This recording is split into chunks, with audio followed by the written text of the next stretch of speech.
Gausia committee Medina Monowara শাখার উদ্যোগে হযরত আবু বকর সিদ্দিক রাদিয়াল্লাহু তাআলা আনহুর ওফাত বার্ষিকী ও প্রতিনিধি সম্মেলন অনুষ্ঠিত হয়।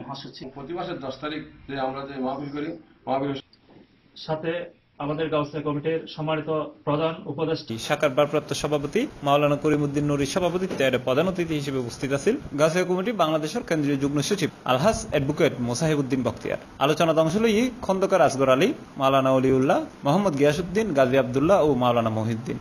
এখন ইরানের টাকা দিয়ে সেই ধরনের একটা বড় পরিবর্তনের চেষ্টা হচ্ছে।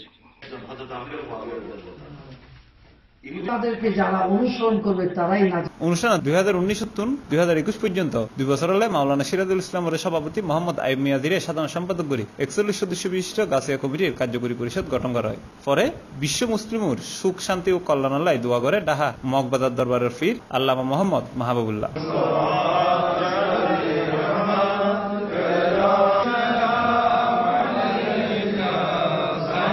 জীবনে একটি বার হলো আমার মায়ার নবী দিদার দেখার পর। Desk news, C+ TV।